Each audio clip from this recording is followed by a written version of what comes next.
Reading is essential for those who seeks to rise above the ordinary. Hello friends, my name is Midhavi and I'm cost and management accountant and I'm back again with yet another video containing the chapter number 4 of F9 paper of ACCA, which is working capital. So, our topic number first is the nature of working capital.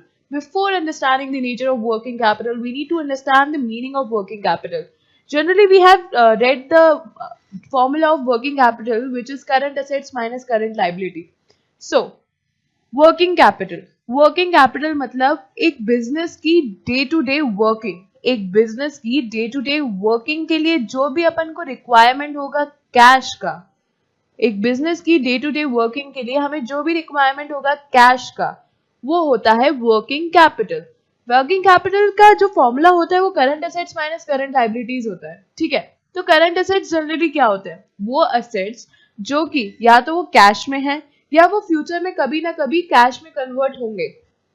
Current assets आदि assets या तो वो अभी cash form में है, नहीं तो future में अभी इनका कोई भी फॉर्म हो, जैसे इन्वेंट्री हो गया, जैसे प्रीपेड एक्सपेंसेस हो गया, तो फ्यूचर में अपन को कैश बेनिफिट देंगे ही देंगे. वो होता है करंट एसेट. ठीक है, वेराज करंट लायबिलिटी वो लायबिलिटीज होती है जिनको अपन को एक साल के अंदर पे करना पड़ेगा in the form of cash.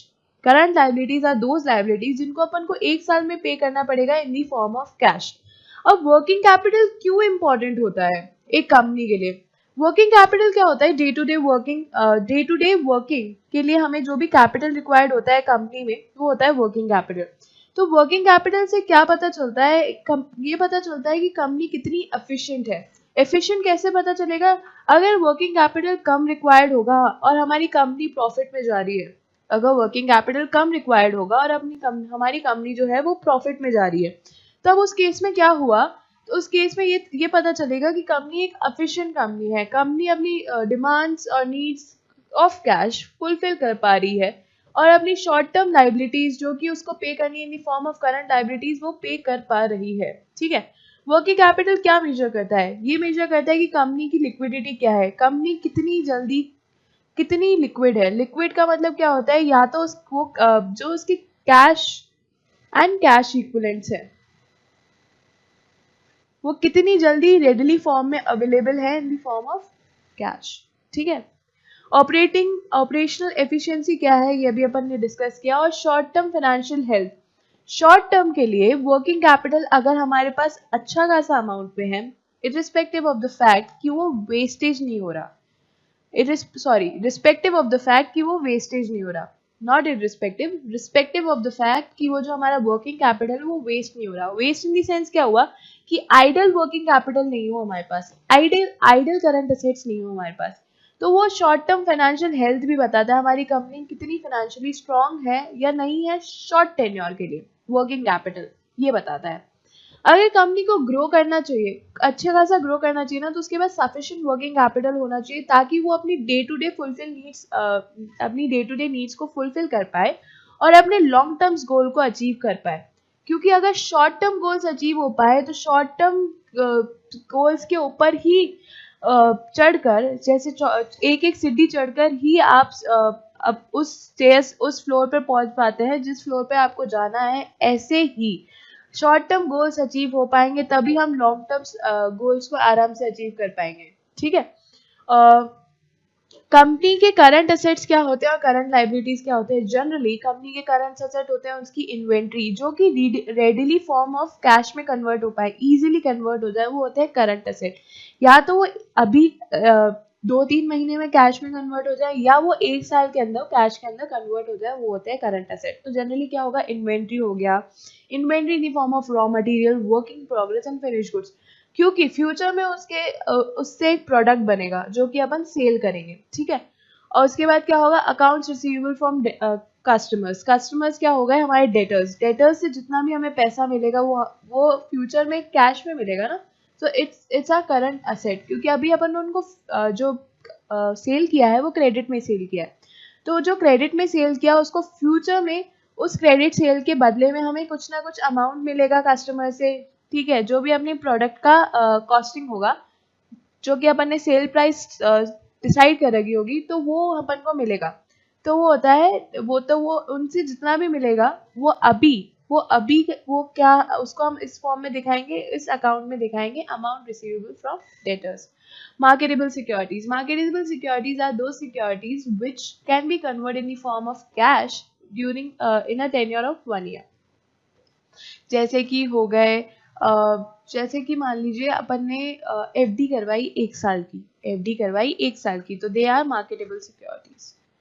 Marketable securities वो सिक्योरिटीज होती है जो कि मार्केट से अपन लेते हैं, जैसे गवर्नमेंट बॉन्ड्स हो जाते हैं जिनका टेन्योर 1 साल से कम तक हो या 1 साल तक का हो, वो होती है marketable securities.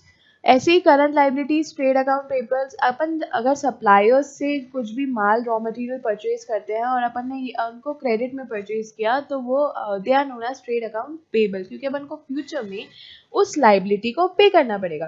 Taxation payable, government को अपन को टैक्स देना पड़ता है, क्योंकि गवर्नमेंट जो कितनी भी एमिनिटीज हमें प्रोवाइड करती है उसके बिहाफ पे हमको उसको टैक्स देना पड़ता है. तो it's a kind of short term liability. Dividend payment due, अगर अपन ने जैसे डिविडेंड अपन ने डिक्लेयर कर दिया, डिक्लेयर करने के बाद अपन को 14 दिन के अंदर डिविडेंड डिस्ट्रीब्यूट करना पड़ता है, किसको, शेयर होल्डर्स को. तो अगर डिविडेंड पेबल ड्यू हो गया, डिक्लेयर करने के बाद अपन ने डिक्लेयर कर दिया अपन ने, तो तब से अपनी लाइबिलिटी अराइज हो जाती है कि अपन को फ्यूचर में डिविडेंड पे करना पड़ेगा. जिस दिन अपन ने डिक्लेयर कर दिया डिविडेंड, अब उधर उस दिन से लाइबिलिटी अराइज हो जाती है कि अपन को फ्यूचर में डिविडेंड पे करना पड़ेगा. ठीक है, तो वो एक लाइबिलिटी है.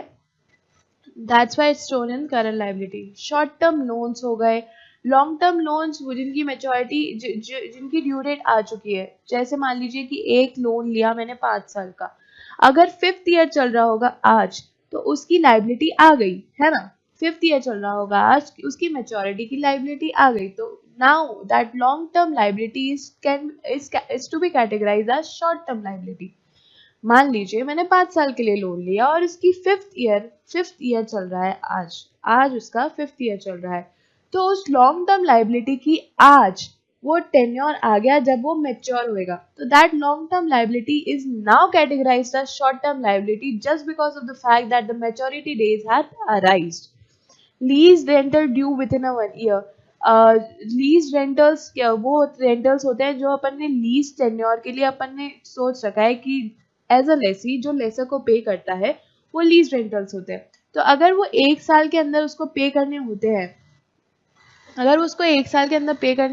तो that is also current liability. ठीक है. Working capital characteristics of different business. Her business के हिसाब से वर्किंग कैपिटल अलग अलग तरीके से वर्क करता है. जैसे मान लीजिए कि एक सुपरमार्केट हो गया. अब सुपरमार्केट क्या करेगा, सुपरमार्केट सप्लायर से बल्क में परचेज करता है. सुपरमार्केट सप्लायर में बल्क में माल परचेज करता है, और जो कि उसके कस्टमर्स होते हैं, वो बल्क में अगर माल परचेज करेगा. वापस से एक एग्जांपल लेंगे. सुपरमार्केट क्या करेगा, बल्क में परचेज करेगा होलसेलर से.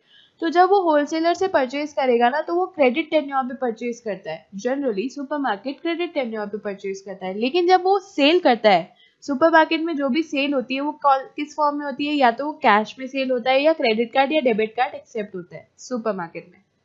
ठीक है.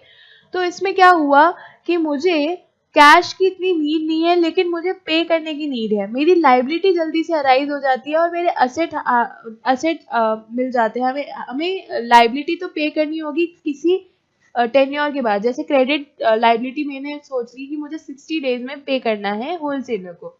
मैंने बोला कि मुझे 60 डेज में पे करना है होलसेलर को, लेकिन मुझे, अगर मैं अभी सेल कर रही हूँ तो कैश तो मुझे रेडिली अवेलेबल है ना, लेकिन वो क्रेडिट पॉलिसी ये है कि मुझे 60 डेज में पे करना है. ठीक है.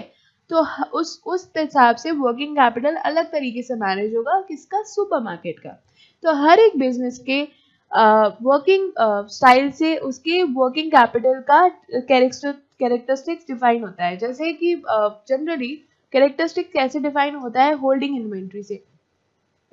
जैसे मैंने अभी बताया कि सुपरमार्केट के केस में क्रेडिट में अपन परचेज कर रहे हैं, लेकिन सेल किस में कर रहे थे, कैश में. ठीक है.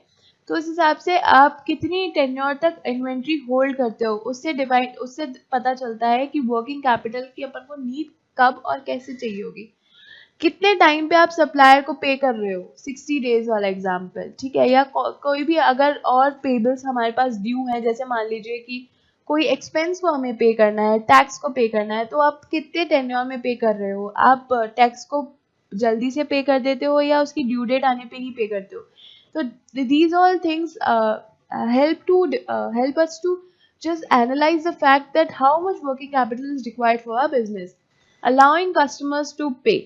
कस्टमर्स, डेटर्स, आप डेटर्स को क्रेडिट टेन्योर देते हो या नहीं देते हो, या उससे हाथों हाथ कैश लेते हो।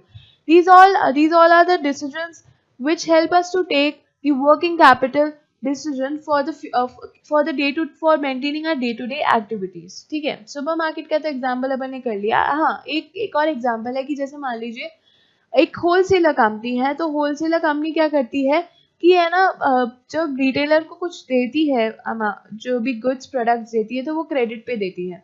तो उससे क्या होता है, उसका वो जो कैश हो गया वो कुछ अमाउंट के लिए, कुछ उसका जो कैश है वो कुछ टेन्योर के लिए ब्लॉक हो जाएगा। तो उसी हिसाब से उसको वर्किंग कैपिटल अपने बिजनेस में मेंटेन करनी पड़ेगी, इस हिसाब से कि वो जो ब्लॉकेज ऑफ फंड्स हुआ है वो हमारी डे टू डे एक्टिविटीज को इंटरप्ट ना करे ज्यादा से ज्यादा, ठीक है।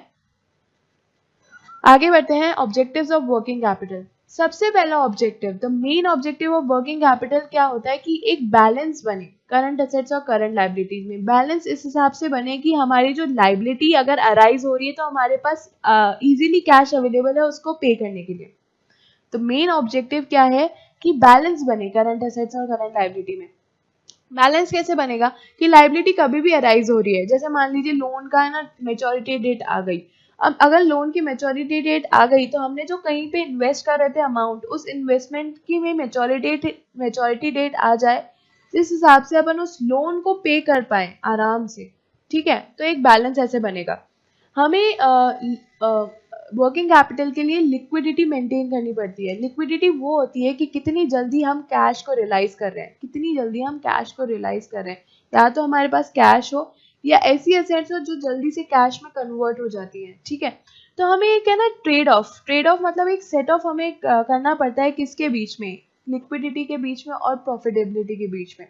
अब आप मुझे बोल रहे होंगे कि लिक्विडिटी और प्रॉफिट, अब आपका एक क्वेश्चन होगा कि लिक्विडिटी और प्रॉफिटेबिलिटी के बीच में ट्रेड ऑफ कैसे होएगा। अब जैसे मान लीजिए कि है ना, मैंने एक क्रेडिट में सेल की, ठीक है। तो मैंने अगर क्रेडिट में सेल की डेटर को, तो उस हिसाब से मेरे डेटर की सेल से मुझे प्रॉफिट हुआ, ठीक है। दो मुझे कैश रियलाइज नहीं हुआ लेकिन वो प्रॉफिट तो हुआ ना, तो वो प्रॉफिट तो मेरे अकाउंट्स में डिपिक्ट हो जाएगा, लेकिन उसके साथ ही साथ डेटर्स का क्रेडिट बैलेंस भी डेटर्स का डेबिट बैलेंस भी डिपिक्ट हो जाएगा, जो कि मुझे फ्यूचर में मिलेगा, ठीक है। तो ये प्रॉफिटेबिलिटी तो अराइज हुई, लेकिन लिक्विडिटी अराइज नहीं हुई अभी। लिक्विडिटी इन द सेंस कि मुझे कैश फ्यूचर में मिलेगा लेकिन अभी नहीं मिलेगा। तो अभी एक ऐसा बैलेंस बनाना पड़ेगा कि मेरी जो प्रॉफिटेबिलिटी भी हो जाए और मेरी लिक्विडिटी भी एक ऐसे स्टेज पे आ जाए, एक बैलेंस स्टेज पे आ जाए, ताकि मेरी वर्किंग कैपिटल बिजनेस में बहुत अच्छे से रन करे, ठीक है। तो liquidity is insuring that the current assets are sufficient to meet out that the liability, ठीक है, जो कि लाइबिलिटी अराइज हो गई, ताकि हमें रिस्क ऑफ इंसॉल्वेंसी ना हो। रिस्क ऑफ इंसॉल्वेंसी कैसे आएगी, इसका एक बहुत अच्छा एग्जांपल है जो कि हम अभी डिस्कस करेंगे, ठीक है। और प्रॉफिटेबिलिटी क्या होगी, investing in less liquid assets in order to maximise return. Less liquid asset में अगर अपन इन्वेस्ट करेंगे तो हमारी रिटर्न मैक्सिमम होगी। जैसे कि मान लीजिए कि अभी मैंने क्रेडिट सेल का एग्जांपल लिया था, तो अगर उसका टेन्योर अगर वो 60 डेज का हुआ तो इट्स पेरेबल, अगर वो टेन्योर 90 डेज का हुआ तो रिटर्न तो आएगा हमें फ्यूचर में कहीं ना कहीं, लेकिन हमारी लिक्विडिटी इतनी जल्दी मेंटेन नहीं कर पाएगी, लेकिन प्रॉफिटेबिलिटी हम अराइज कर पाएंगे, है ना। अब लिक्विडिटी का एक एग्जांपल जो होगा, आपने उस कंपनी का नाम सुना होगा, ILNFS, ठीक है। एक कंपनी है जो कि है ना पब्लिक से, जनरली पब्लिक और इसके बहुत सारे स्टेक होल्डर्स हैं उससे पैसा लेती है। पब्लिक हो गया, बोरो करती है, LIC हो गया, HDFC बैंक हो गया। तो इसमें है ना, यहाँ पे ना बैंक इसमें अमाउंट डिपॉजिट्स करते हैं इन द फॉर्म ऑफ, ये इसके लिए वो हो गई बोरोइंग, ठीक है। अब इस कंपनी ने क्या किया, इस कंपनी के जो भी प्रोजेक्ट्स होते हैं वो जनरली लॉन्ग टर्म प्रोजेक्ट्स होते हैं। इस कंपनी के जो भी प्रोजेक्ट्स होते हैं वो लॉन्ग टर्म प्रोजेक्ट्स होते हैं। किस हिसाब से प्रोजेक्ट होते हैं, इसके जो प्रोजेक्ट्स हैं वो होते हैं रोड बिल्डिंग, रोड के या ब्रिज बनाने के जो भी कॉन्ट्रैक्ट्स होते हैं वो ये कंपनी लेती है। तो एक तरीके से मिसमैच देख रहे हैं आप। और ये जो भी बॉन्ड्स और ये बोरोइंग जो इसने ली थी ना, वो शॉर्ट टेन्योर के लिए ली थी, ठीक है। ये बोरोइंग्स ली थी उसने शॉर्ट टेन्योर के लिए। तो शॉर्ट टेन्योर के लिए बोरोइंग लेके लॉन्ग टर्म प्रोजेक्ट्स में इन्वेस्ट किया था इस कंपनी ने, जो कि बहुत गलत किया था। तो क्या हुआ, कंपनी के पास लिक्विडिटी नहीं रही। लिक्विडिटी कैसे नहीं रही, क्योंकि इस प्रोजेक्ट से जो भी रिटर्न मिलने वाला था वो फ्यूचर में मिलता। इस प्रोजेक्ट से जितना भी रिटर्न मिलता वो फ्यूचर में मिलता। अब वो जैसे मान लीजिए बोरोइंग्स की मैच्योरिटी डेट आ गई, तो आज तो कंपनी के पास कैश नहीं है ना। दो कंपनी प्रॉफिटेबल कंपनी है, दो कंपनी प्रॉफिटेबल कंपनी है, जो प्रोजेक्ट्स हैं वो प्रॉफिटेबल प्रोजेक्ट्स हैं जो कि फ्यूचर में अराइज होंगे। प्रोजेक्ट्स प्रॉफिटेबल प्रोजेक्ट्स हैं जो कि फ्यूचर में अराइज होंगे। क्या अराइज होंगे, वो प्रोजेक्ट्स जब मीट आउट होंगे तो प्रॉफिट्स तगड़ा होगा कंपनी के पास। लेकिन अभी हाल फिलहाल सिचुएशन क्या है कि कंपनी के पास कैश नहीं है टू पे दी बोरोइंग्स, क्योंकि बोरोइंग्स के मैच्योरिटी डेट आ गई। हेंस एक बैलेंस नहीं रहा ना लिक्विडिटी और प्रॉफिटेबिलिटी के बीच में। और अगर बैलेंस नहीं रहा लिक्विडिटी और प्रॉफिटेबिलिटी के बीच में, तो ये आ गया वर्किंग कैपिटल डेफिसिट। इसके पास डे टू डे वर्किंग के लिए कैपिटल नहीं है। अगर डे टू डे वर्किंग के लिए कैपिटल नहीं है तो ये एक सिचुएशन में आ गई कंपनी इंसॉल्वेंसी की, जो कि हाल फिलहाल ये रियल केस है। अगर आप चाहें तो गूगल इसके बारे में और कर सकते हैं। बाकी जो भी क्रक्स था केस का वो यही था। तो वर्किंग कैपिटल डेफिसिट आ गई और इस हिसाब से क्या हुआ, कंपनी इंसॉल्वेंसी की क्राइसिस पे आ गई। तो गवर्नमेंट बहुत ट्राई करिए कि इंसॉल्वेंट ना हो, क्योंकि है ना इसमें बहुत सारे लार्ज स्टेक होल्डर्स का पैसा लगा हुआ है। अगर ये इंसॉल्वेंट हो गई तो इकोनॉमिक क्राइसिस आ जाएंगे। तो that's a further discussion.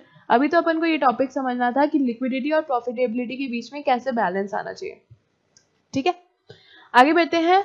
Topic number 3 is role of working capital management. Working capital क्या रोल प्ले करता है हमारे बिजनेस के लिए।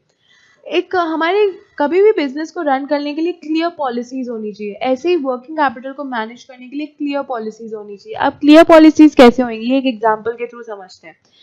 what difference would there be in working capital policy for manufacturing company और food retailer. अगर food retailer हुआ तो फूड क्या होते हैं, पेरिशेबल गुड्स होते हैं। और अगर जो फूड रिटेलर होता है उसको जो भी अमाउंट कस्टमर से मिलता है वो इन दी फॉर्म ऑफ कैश होता है, या वो डेबिट में होता है, या डेबिट कार्ड या क्रेडिट कार्ड में होता है ना।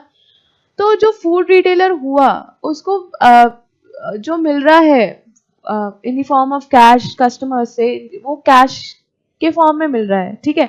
लेकिन जब वो फूड रिटेलर परचेज करता है ना वो गुड्स होलसेलर से वो बल्क अमाउंट के, जैसे मान लीजिए स्पाइसेस परचेज कर रहा है, बल्क अमाउंट में वेजिटेबल परचेज कर रहा है, तो वो परचेज तो करता है, वो किस में करता है, वो करता है क्रेडिट में। वो परचेज कर रहा है वो क्रेडिट में कर रहा है। तो कैश है मेरे पास और इन्वेंट्री भी है मेरे पास। तो फूड रिटेलर को ये कॉल लेना पड़ेगा कि वो वर्किंग कैपिटल को कैसे मैनेज करे ताकि वो अपनी करंट लायबिलिटी मीट आउट कर पाए। किससे, असेट से।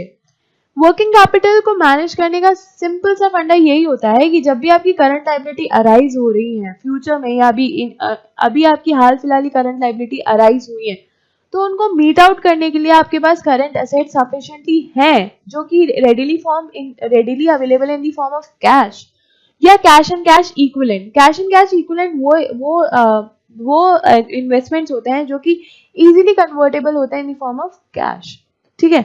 ऐसी ही मैन्युफैक्चरिंग कंपनी है। अब मैन्युफैक्चरिंग कंपनी क्या करती है, एक हेवी इन्वेस्टमेंट करती है इन दी स्पेयर पार्ट्स। लेकिन जब वो हेवी इन्वेस्टमेंट करती है in the form of spare part, लेकिन वो जब वो कस्टमर्स को गुड्स बेचती है तो वो क्रेडिट में बेचती है। तो क्रेडिट में गुड्स बेच के क्या हो गया, ब्लॉकेज ऑफ फंड्स हो गया। तो उसको वो उसको इतना कैश रखना ही पड़ेगा अपनी बिजनेस में ताकि वो डे टू डे वर्किंग कर पाए, ताकि उस ब्लॉकेज ऑफ फंड से उसको इफेक्ट नहीं आए डे टू डे वर्किंग में, ठीक है। तो ये होता है role of working capital management. ये मैनेज करें कि हमारी जो करंट लाइबिलिटीज है वो मीट आउट हो पा रही है हमारी करंट एसेट से आज के दिन में, वो होता है working capital management. Topic number 4 है cash operating cycle. Cash operating cycle क्या होती है? एक साइकिल होती है जब अपन, वो स्टार्ट होती है कहाँ से? जहां से अपन ने गुड्स बनाने मैन्युफैक्चर करना चालू किया, the day we bought the raw material from the supplier, वहां से वो स्टार्ट होती है ऑपरेटिंग साइकिल। और कहाँ तक चलती है? जब तक हमने फिनिश गुड्स उसको बना दिया, वो रॉ मटेरियल को अपन ने उस रॉ मटेरियल की फॉर्म अपन ने चेंज करके उसको फिनिश गुड्स में कन्वर्ट किया, और उस फिनिश गुड्स को अपन ने सेल किया, और उस सेल करने के थ्रू हमें कैश रिलाइज हुआ। That is cash operating cycle. Operating cycle क्या होता है? Operation means the working of the business, and the working of the business depends on the production and the selling of the goods. Produce करने के बाद sell करने तक, और उसके realisation in the form of cash, वो होती है cash operating cycle. So cash operating cycle is the length of the time between the company's outlay on the raw material, wages and other expenses, and inflow of the cash in the form of sale of goods. Start कहाँ से हुई? Start हुई जब अपन ने raw material purchase किया supplier से। Generally raw material या तो अपन ने कैश में परचेज किया या अपन ने क्रेडिट में परचेज किया। तो अपने पास आया स्टॉक, ठीक है। उस स्टॉक को अपन ने उस स्टॉक पर अपन ने प्रोडक्शन स्टार्ट किया, तो वो स्टॉक कन्वर्ट होगा पहले वर्क इन प्रोग्रेस पे। वर्क इन प्रोग्रेस क्या होता है कि उस रॉ मटेरियल पे वर्क अभी चल रहा है, तभी उसका नाम है वर्क इन प्रोग्रेस। उसके बाद उसको कन्वर्ट किया फिनिश गुड्स में। फिनिश गुड्स में मतलब फाइनल प्रोडक्ट आ गया अपने पास, ठीक है। अगर फाइनल प्रोडक्ट आ गया अपने पास, उसके बाद अपन उसको सेल करेंगे। तो सेल करने के बाद अपने पास क्या हुए? डेटर्स खड़े हुए। अब डेटर्स जब तक हमें कैश नहीं देंगे तब तक ये साइकिल चलती है, ठीक है। That is why cycle is known as cash operating cycle. The cycle starts when we purchase the raw material from the supplier, ends when we realize the amount of cash from the debtors from in on behalf of the product what we have sold to the debtors, ठीक है। Formula for calculating the cash operating cycle. So cash operating cycle का अपन ने यही देखा था कि वो कहाँ से स्टार्ट होता है कि जब अपन ने उस कैश को इन्वेस्ट किया, कब इन्वेस्ट किया कि हम उससे रॉ मटेरियल परचेज कर पाए, ठीक है। तो ये कैश ऑपरेटिंग साइकिल क्या हो रही है? एक तरीके से ब्लॉकेज ऑफ फंड्स है, ठीक है। कैश अपन ने ब्लॉक किया रॉ मटेरियल परचेज करने में, कुछ कैश हमने ये ब्लॉक किया होगा प्रोडक्शन के वक्त, कुछ कैश हमने ब्लॉक किया होगा कि अपन उस पे फिनिश प्रोडक्ट को है ना, एक फिनिश प्रोडक्ट को अपन अच्छे से एक बॉक्स में डाल पाए ताकि अपन उसको सप्लाई कर पाए। तो कहीं ना कहीं कैश का ब्लॉकेज हो रहा है, ठीक है। तो अपन आराम से समझते हैं कि आराम से एक एक चीज को हम समझेंगे तब हमें आराम से समझ में आ जाएगी कैश ऑपरेटिंग साइकिल के जो फॉर्मूला है उसके पीछे का रीजन क्या है, ठीक है। इतना समझिएगा कि ब्लॉकेज ऑफ कैश निकाल रहे हैं in the form of days और मंथ्स, ठीक है। तो average time that the raw material remain in the inventory, ये हम ऐड करते हैं। इसमें अपन लेस क्या करते हैं? टाइम टेकन टू पे टू द सप्लायर। अगर अपन ने क्रेडिट में परचेज किया है, ठीक है, अगर अपन ने क्रेडिट में रॉ मटेरियल परचेज किया है सप्लायर से, तो अपन इन्वेस्ट वो टेन्योर अपन माइनस इसलिए करते हैं क्योंकि इस टेन्योर के लिए अपना कैश ब्लॉकेज नहीं होता। इवन अपन को फैसिलिटी मिल जाती है, एक तरीके से शॉर्ट टर्म बोरोइंग मिल जाती है। कहाँ से मिलती है? सप्लायर से। मान लीजिए मैंने सप्लायर से गुड्स खरीदा और मैंने उसको बोला कि 60 दिन में पे कर दूंगी।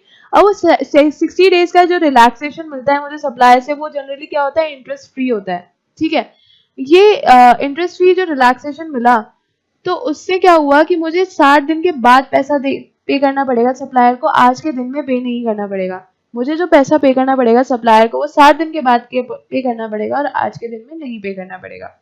तो एक तरीके से रिलैक्सेशन हुआ और ब्लॉकेज भी नहीं हुआ। एक तरीके से शॉर्ट टर्म बोरिंग हो गई, हम मुझे शॉर्ट टर्म बोरिंग मिल गई। मुझे किससे मिली? सप्लायर से, इसलिए वो ये लेस किया जाता है।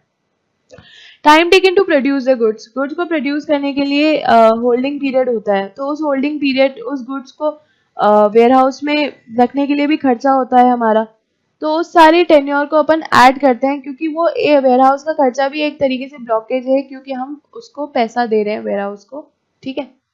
Time taken by the suppliers to pay the goods, debtors जब तक पे नहीं करेंगे तब तक डेटर्स के बाद हमारे कैश का ब्लॉकेज रहेगा। तो वो सारे कैश के ब्लॉकेज को अपन ऐड करते हैं और जो भी रिलैक्सेशन होता है अपन को वो उसको माइनस करते हैं।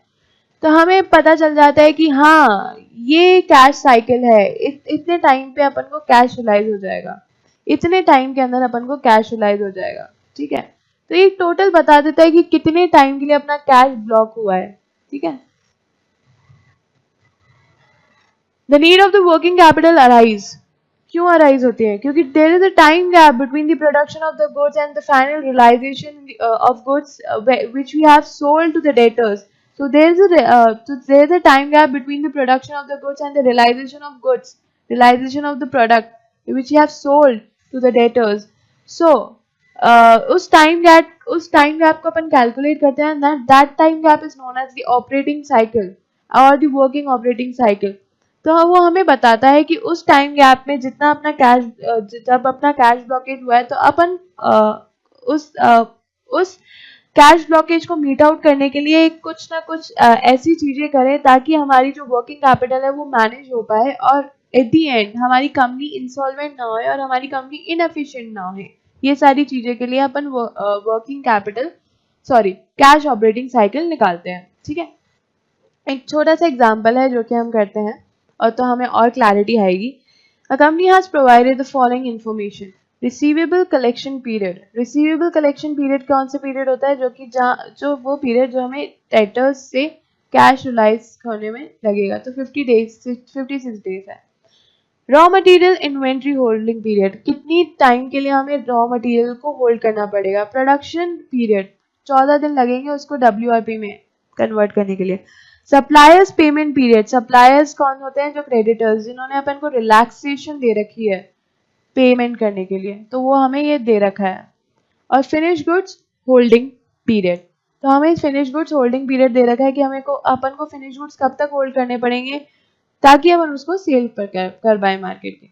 अपन ने अभी फॉर्मूला पढ़ा था, अपन ने अभी लॉजिक देखा है, तो अपन आराम से length of the operating cycle निकाल ही सकते हैं। तो सबसे पहले कहाँ से स्टार्ट करेंगे? Raw material inventory holding period, और उसमें क्या ऐड करेंगे? उसमें ऐड करेंगे अपन रिसीवेबल्स कलेक्शन पीरियड, उसमें ऐड करेंगे अपन फिनिश गुड्स होल्डिंग पीरियड, उसमें ऐड करेंगे अपन प्रोडक्शन पीरियड, और क्या करेंगे? माइनस रिलैक्सेशन जो कि हमें सप्लायर से मिला है, क्योंकि हमको उनको 42 डेज के बाद पे करना है, उनको आज कैश में पे नहीं करना, तो ये एक रिलैक्सेशन मिला है। इसका एडिशन और सब्ट्रैक्शन करने के बाद अपन के पास जो भी अमाउंट है, जो भी डेज, जो भी फिगर आएगा इन द फॉर्म ऑफ डेज, तो वो होएगा length of the operating cycle which is 77 days. ठीक है, एक बार आप आराम से देख लीजिए। ये 63 इसलिए है क्योंकि इसमें इन्वेंट्री का होल्डिंग पीरियड, WIP का होल्डिंग पीरियड और फिनिश गुड्स का होल्डिंग पीरियड ऐड है, तभी ये 63 है। ठीक है, तो आप कंफ्यूज मत होइएगा, आराम से आप देख लीजिए।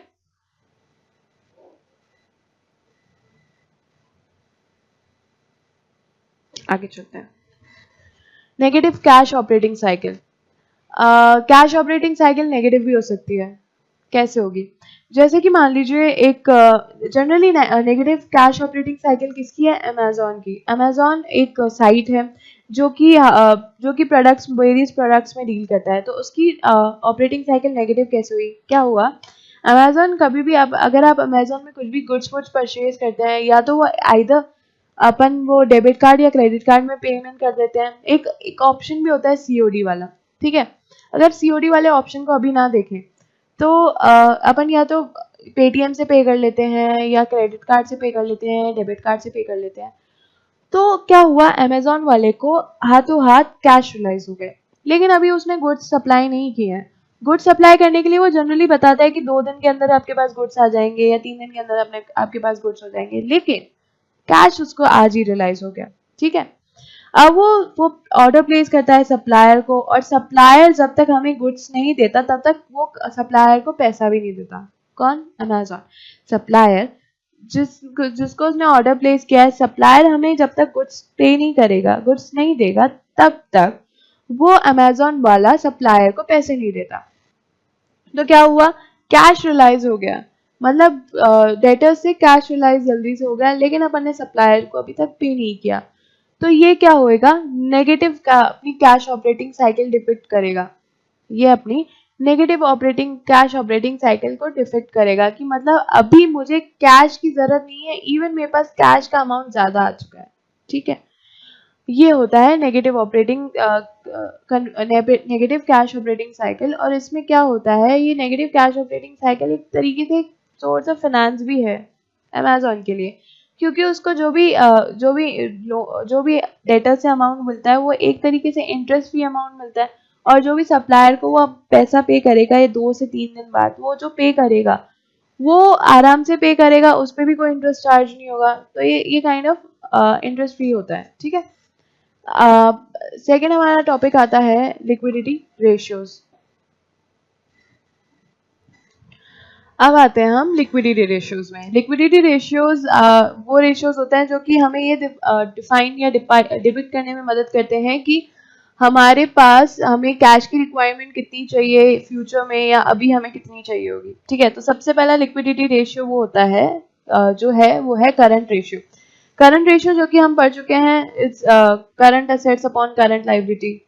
तो करंट रेशियो क्या बताता है? करंट रेशियो ये बताता है कि हमारे पास अभी करंट असेट्स कितने हैं, ताकि वो हमारी करंट लायबिलिटी को मीट करने में मदद कर पाए। मैंने पहले के वीडियोस में भी ये बोला था कि अगर अपन को किसी रेशियोज को समझना है, तो किसी रेशियोज के फॉर्मूले को लर्न करना है, तो उसके पीछे का मतलब हम समझ लिए करें पहले, तो आराम से फॉर्मूला लर्न होगा। तो करंट रेशियो का मतलब क्या हुआ कि करंट असेट्स हमारे पास अभी कितने हैं, so as to meet the current liabilities. तभी करंट रेशियो का फॉर्मूला होता है current assets upon current liability. Ideal current ratio होता है 2:1। 2:1 ये बताता है कि हमारी जो लायबिलिटीज है जो कि 1 टाइम है, उसको पे ऑफ करने के पास हमारे जो असेट्स हैं वो 2 टाइम्स हैं। हमारे जो असेट्स हैं वो 2 टाइम्स हैं, सो एज टू पे of the liability of 1 time liability जो हमारे पास अभी अराइज हो चुकी है, जो कि करंट रेशियो होता है। अगर हमारी जो करंट असेट्स में इन्वेस्टमेंट हद से ज्यादा है, जैसे मान लीजिए कि हमारा करंट रेशियो आ गया 4:1, तो ये आइडियल करंट रेशियो नहीं रहा।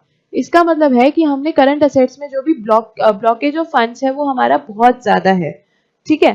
तो एक आइडियल करंट रेशियो हमें मेंटेन करना चाहिए, और अगर हमारा करंट रेशियो बहुत ही ज्यादा आ रहा है, जैसे 4:1 आ रहा है, तो हम उसको उस हिसाब से उस जो एक्सेस कैपिटल है, एक्सेस कैश जो है, एक्सेस करंट असेट जो है हमारे पास, उसको हमें एक लॉन्ग टर्म इन्वेस्टमेंट में लगाना चाहिए, so as to earn the more amount of return on the same, ठीक है। तो आइडियल करंट रेशियो की बात कर लिया और करंट रेशियो की बात कर ली मैंने। नेक्स्ट रेशियो आता है क्विक रेशियो या acid test ratio. Acid test ratio, तो क्विक रेशियो मतलब क्विकली जो कैश में कन्वर्ट हुए। इन्वेंट्री का एक अच्छा खासा जेस्टेशन पीरियड होता है, जब तक वो सेल नहीं होती तब तक वो हमारे वेयर हाउस में रहती है। जब तक इन्वेंट्री सेल नहीं होती तब तक वो हमारे वेयर हाउस में रहती है। तो इन्वेंट्री का एक अच्छा खासा जेस्टेशन पीरियड होता है, लेकिन बाकी जितने भी करंट असेट्स होते हैं उनका जो जेस्टेशन पीरियड होता है वो नॉर्मली कम होता है। बाकी सारे करंट असेट्स जो होते हैं उनका जो जेस्टेशन पीरियड होता है वो कम होता है। तभी क्विक असेट रेशियो जब भी अपन निकालते हैं तो उसमें अपन क्या करते हैं, करंट असेट्स माइनस इन्वेंट्रीज करते हैं, और माइनस प्रीपेड एक्सपेंसेस भी करते हैं। Prepaid expenses are those expenses which we have paid now for the expenses that will be going to accrue in the future, for the expenses that will be going to जो कि future में arise होंगे, उन expenses के लिए हमने आज के दिन में पे कर दिया, तो वो एक तरीके से करंट असेट्स है। पर जनरली करंट असेट नहीं होता, क्योंकि ये फ्यूचर की लायबिलिटी को आपने पे ऑफ कर दिया, और इससे अपन को कैश रिलाइज नहीं होगा फ्यूचर में। प्रीपेड एक्सपेंसेस से अपन को कैश रिलाइज नहीं होगा फ्यूचर में, इसलिए क्विक असेट को अपन जब भी निकालते हैं तब अपन प्रीपेड एक्सपेंसेस को भी माइनस करते हैं, कहाँ से, करंट असेट से। So formula is current assets minus inventory. The logic behind of minusing subtracting the inventory is that the inventory cannot quickly convert into the cash, just because of the fact जब तक inventory cell नहीं होगी और जब तक inventory cell cash में नहीं होगी तब तक हमें उसका पैसा रिलाइज नहीं होगा, ठीक है।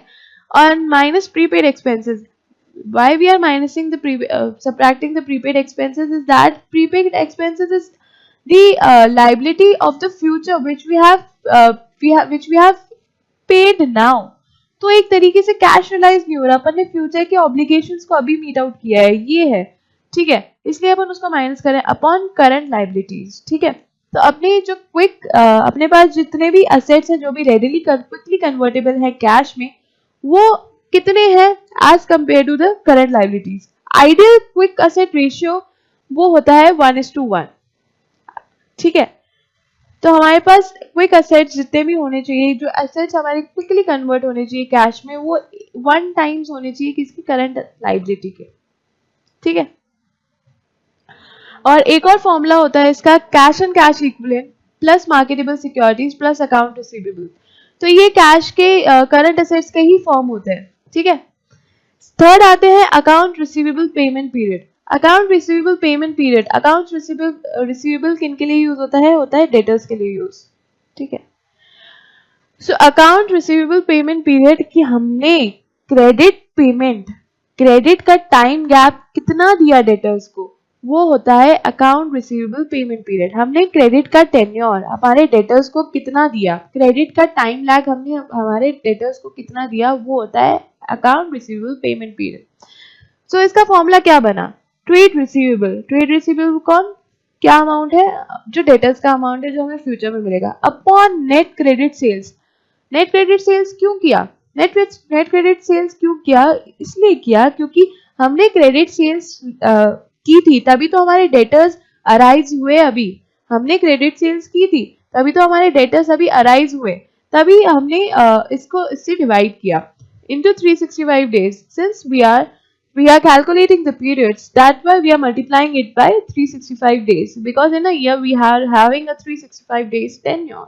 ठीक है, आगे बढ़ते हैं inventory turnover period. Inventory turnover period का मतलब होता है कि हमारी इन्वेंट्री कितनी जल्दी सेल हो पा रही है, हमारी जो इन्वेंट्री है वो कितनी जल्दी सेल हो पा रही है। Inventory turning over, inventory is turning where it's turning and converting into the sales. So that period is known as inventory turnover periods. That's why the formula is cost of sales upon average inventory. You must be thinking that why there is cost of sales and why we are not taking sales here, since it is inventory now. So in inventory we have not accrued till now the selling and administration expenses. Finished goods जब हमारे पास आ जाते हैं तैयार होके, उसके बाद जब अपन सोचते हैं कि हमें सेल करना है, तभी उसके ऊपर हम सेलिंग एंड एडमिनिस्ट्रेशन एक्सपेंसेस लगाते हैं, अभी हाल फिलहाल नहीं लगते। तो इन्वेंट्री जो कि रॉ इन्वेंट्री हमारे पास, रॉ इन्वेंट्री हो गई, WIP में हो गई, फिनिश गुड्स में हो गई, उसके ऊपर अभी सेलिंग एक्सपेंसेस नहीं खर्चा हुआ। सेलिंग एक्सपेंसेस तब लगेगा जब इन्वेंट्री हमारे जो वेयर हाउस से बाहर जाएगी और कहां पर जाएगी, कस्टमर्स के डोर्स पर जाएगी, तब हमारी सेलिंग एक्सपेंसेस लगेंगे। So that's why we are just not taking sales here, and the reason of taking cost of sales is that since we have not accrued the selling expenses till now, so that's why we have not taken sales here. ठीक है,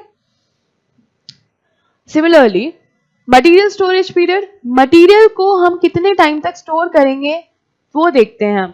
ठीक है, तो average raw material inventory divided by annual purchases. Annual purchases क्या होते हैं, material consume during the year. अपन ने कितना पैसा खर्चा किया रॉ मटेरियल को परचेज करने में, material consume during the year.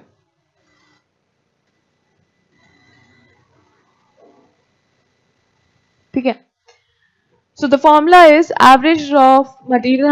हम देख रहे हैं कि रॉ मटेरियल को स्टोर करने के लिए हमारे कितने दिन लगेंगे, तो उसको निकालने के लिए हम एवरेज इन्वेंट्री करते हैं। एवरेज इन्वेंट्री क्या होती है, opening inventory plus closing inventory, opening plus closing. अपन इसको एनुअल परचेजेस से क्यों डिवाइड कर रहे हैं, हम ये देख रहे हैं कि हमारे परचेजेस इन्वेंट्री में कितनी देर तक कितनी जल्दी रॉ मटेरियल हमारे कन्वर्ट होगा। ठीक है, कितनी देर तक हमें रॉ मटेरियल होल्ड करना पड़ेगा, कन्वर्ट नहीं होगा, कितनी देर तक हमें रॉ मटेरियल होल्ड करना पड़ेगा। तो हम वो कैलकुलेट कर रहे हैं holding period. Average production period और WIP कन्वर्जन पीरियड, हमारी जो वर्क इन प्रोग्रेस होगी, हमारे जो रॉ मटेरियल जो हमने प्रोडक्शन में डाला है प्रोडक्ट प्रोड्यूस करने के लिए, so as to produce the final goods, हमने जो रॉ मटेरियल डाला है प्रोडक्शन में so as to produce the final goods, वो कितनी जल्दी कन्वर्ट होगा, किसमें, फिनिश गुड्स में। तो वो टेन्योर को अपन निकालते हैं, उसको कैसे निकालते हैं, एवरेज WIP, एवरेज कैसे निकलता है, opening WIP minus opening WIP plus closing WIP divided by 2, इसको भी डिवाइड बाय 2 करते हैं, ठीक है। So opening WIP minus closing WIP divided by 2 divided by upon cost of sales. अपन कॉस्ट ऑफ सेल्स क्यों करते हैं, सेलिंग एंड एक्सपेंसेस अभी तक नहीं लगा, बाकी सारे एक्सपेंसेस लग चुके हैं ना इसके ऊपर, इसलिए। The reason, material holding period में अपन ने एनुअल परचेजेस किए थे, क्योंकि मटीरियल को होल्ड करने के लिए अपन को कोई एक्सपेंस नहीं लगेगा, सिर्फ खर्चा लगेगा। क्या खर्चा लगेगा कि अपन उस रॉ मटेरियल को परचेज करेंगे, ठीक है। वेराज जब अपन रॉ मटेरियल को खरीद के अपने वेयर हाउस में ले आए, अब उसको कन्वर्ट करने पड़ेगा फिनिश प्रोडक्ट से, तो वहां से खर्चे चालू होंगे। क्या खर्चे चालू होंगे, एनुअल परचेज, जो परचेज कॉस्ट की वो तो होएगी, उसके एडिशन क्या होंगे, हमारे वेयर हाउस के एक्सपेंस होंगे। उस WIP को प्रोड्यूस करने के लिए हमारी जो मशीनरी कॉस्ट लगेगी, मशीनरी में जो रेंट इलेक्ट्रिसिटी लगेगी, जो पावर लगेगी, वो सारे खर्चे ऐड होंगे, उसके बाद आएंगे हम कॉस्ट ऑफ सेल्स के ऊपर। सो ये रीजन है डिवाइड करने का कॉस्ट ऑफ सेल्स का। इंटू 365 डेज हम इसलिए करें क्योंकि अपन पीरियड निकाल रहे हैं। Inventory turnover period, average inventory वही फॉर्मूला होगा, opening finish goods plus closing finish good balance divided by 2 upon cost of sales. तो कॉस्ट ऑफ सेल्स अपन क्यों ले रहे हैं, अपन ने अभी आराम से डिस्कस किया था, वही है इसका रीजन, डिवाइडेड इनटू 365 डेज, ठीक है। आई होप आपको समझ में आ गया होगा इन्वेंट्री टर्नओवर पीरियड। आगे बढ़ते हैं, द अकाउंट्स पेबल पीरियड वो पीरियड होता है, जो पीरियड अपन निकालते हैं कि जो अपन को क्रेडिट पीरियड मिल रखा है, कहाँ से मिला है, सप्लायर से मिला है। जो हमें क्रेडिट पीरियड मिला है कहाँ से, सप्लायर से, वो होता है अकाउंट्स पेबल पीरियड। हमें क्रेडिटर्स को कितने ड्यूरेशन में पे करना पड़ेगा, तो इसका फॉर्मूला क्या हुआ, इसका फॉर्मूला होगा trade payables divided by average purchases, क्योंकि परचेजेस पे ही तो हमें पे ऑफ करना है फ्यूचर में, तो तभी इसको अपन डिवाइड कर रहे हैं परचेजेस में, क्रेडिट परचेजेस में कर रहे हैं, माइंडेड क्रेडिट परचेजेस में इसलिए कर रहे हैं क्योंकि जो अपन को क्रेडिटर्स को पे करना होगा वो क्रेडिट परचेज के बिहाफ पे ही तो करना होगा। That's why we are dividing the same by total credit purchases into 365 days, since we are calculating the tenure, that's why we are multiplying it by 365 days. Sixth आता है हमारे पास sales revenue और net working capital ratio. Net working capital ratio और sales revenue जो ratio है ये बताता है कि हमारी जो वर्किंग कैपिटल है वो कितना हेल्प कर रही है हमारे सेल्स को रियलाइज करने में। It shows the level of working capital supporting the sales, how much the working capital is supporting the sales. This ratio depicts the same. So working capital must increase according to, तो हमारी जैसे हमारी sales increase हुई, हमारी sales अगर increase हुई तो हमारी वर्किंग कैपिटल भी उस हिसाब से इंक्रीज होनी चाहिए, ठीक है। So as to avoid the liquidity problems, ताकि हम लिक्विडिटी प्रॉब्लम्स फ्यूचर में, जो कि हमारे फ्यूचर में कभी भी अराइज होगी, उसको अपन मीट आउट कर पाए, ठीक है। तो ये रेशियो हम इसलिए निकालते हैं ताकि हमारी जो वर्किंग कैपिटल है वो हमें सपोर्ट कर पाए सेल्स के लिए, ठीक है।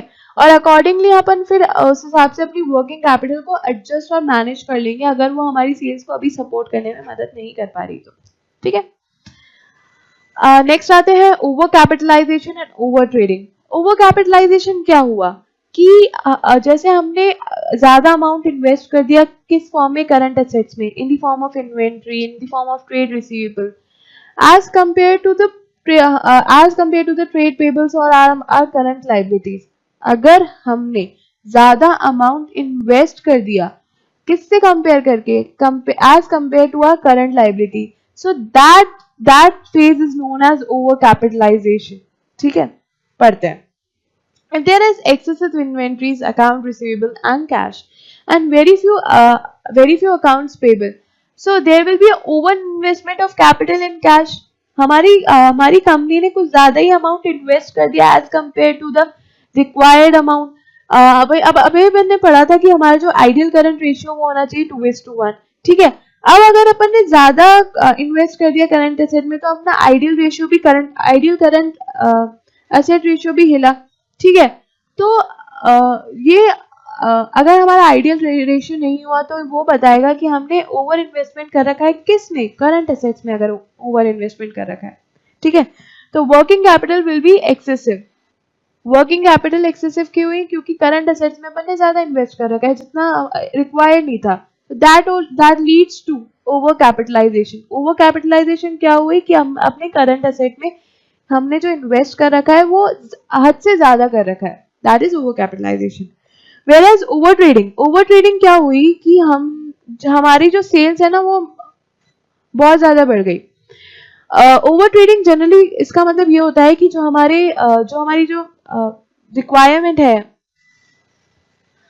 कैश की और वो सारी जो चीजें हमें करंट एसेट्स में वो हमें सब कुछ मीट आउट हो रही है, लेकिन अपन एक्सेसिव में ट्रेडिंग कर रहे हैं। एक्सेसिव में ट्रेडिंग कैसे कर रहे हैं, एक्सेसिव में अपन सेल्स कर रहे हैं, एक्सेसिव में अपन क्या कर रहे हैं, हर चीज को रियलाइज जल्दी से कर पा रहे हैं, वो होती है over trading.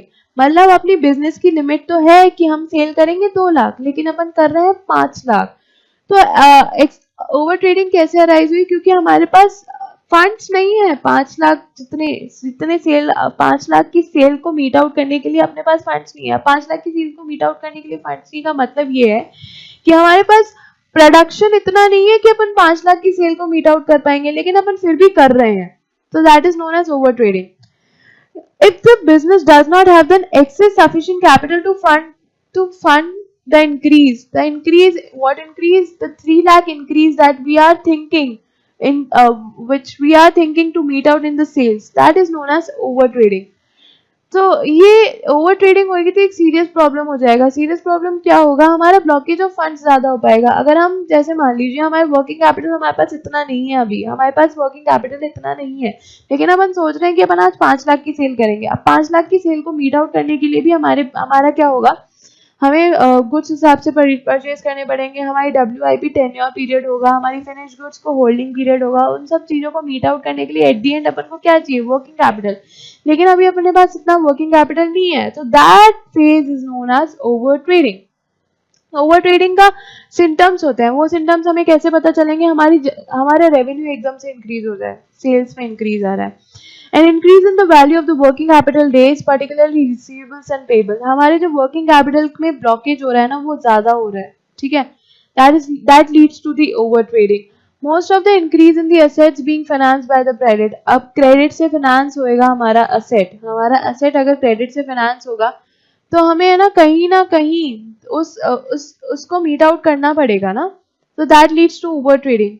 Most of the increase in the assets being financed by the credit, मतलब हमारे डेटर्स बढ़ते जा रहे हैं, क्रेडिट सेल्स कर रहे हैं अपन। एट दी एंड बिजनेस को रन करने के लिए क्या चाहिए, हमें कैश। तो जब तक वो कैश रिलाइज नहीं होगा तब तक वो वर्किंग कैपिटल अच्छे से मैनेज नहीं हो पाएगा, ठीक है। तो हमें देखना होगा कि हम अपने दायरे में ही सेल करें। अगर ओवर ट्रेडिंग हो रही है तो ओवर ट्रेडिंग को मीट आउट करने के पास अपने लिए सफिशिएंट फंड्स भी होने चाहिए, so that we can meet that 5 lakh sales that we are thinking, ठीक है।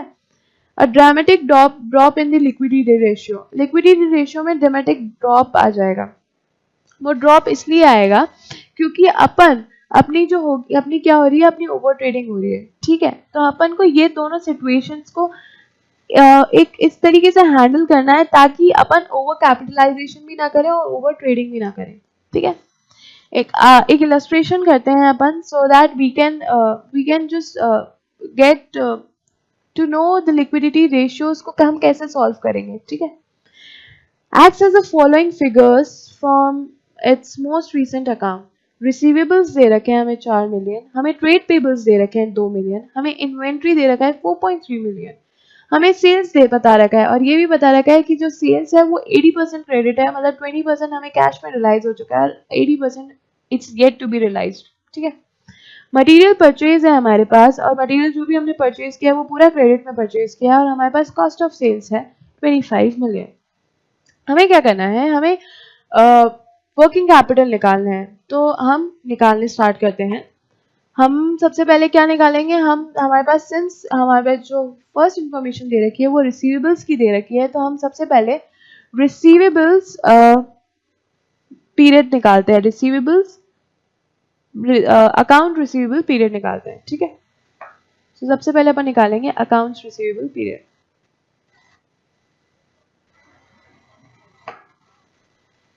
तो इसका फॉर्मूला हमें पता था कि क्या होता है, क्या होता है,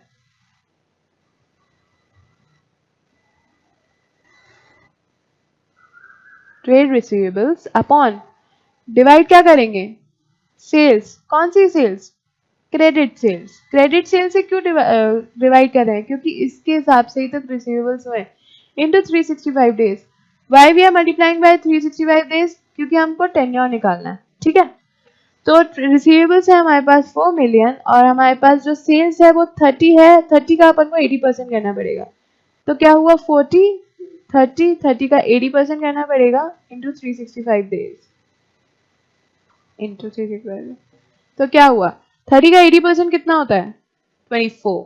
तो 4 divided by 24 into 365 days which is equals to 60.8 days. अपन 60.8 डेज लेंगे या 61 डेज लेंगे। अगर 0.5, अगर पॉइंट्स के बाद जो भी डिजिट्स आए वो 5 से ज्यादा हैं या 5 तक हैं, तो उसको अपन राउंड ऑफ कर देते हैं 1 में। तो that's why we are taking 61 days, ठीक है। अब अपन क्या निकालेंगे, अपन निकालेंगे accounts payable period,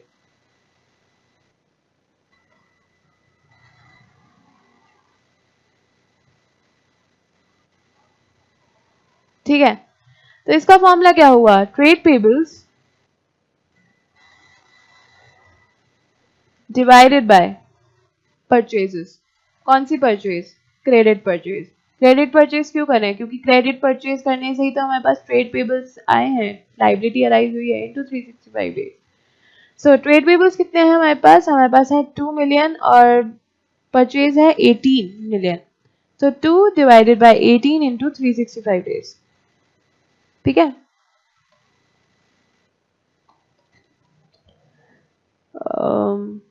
2 divided by 18 into 365 days, which is equals to 40.5, which is 41 days approx.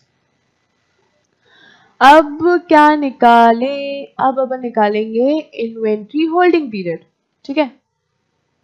तो इन्वेंट्री होल्डिंग पीरियड की क्या फॉर्मूला होता है, एवरेज इन्वेंट्री।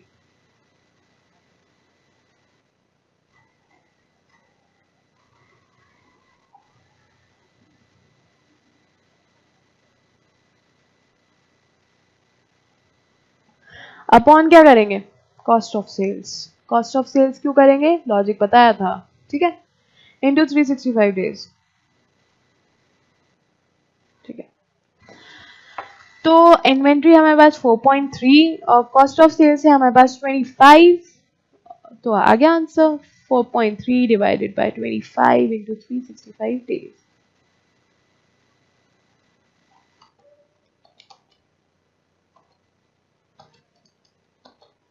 तो आ गया अपने पास 62.78, that is equal to 63 days approx. तो अपने लिक्विडिटी रेशियोज निकाल दिया अपन ने, ठीक है, जितने अपन निकाल सकते थे, ठीक है।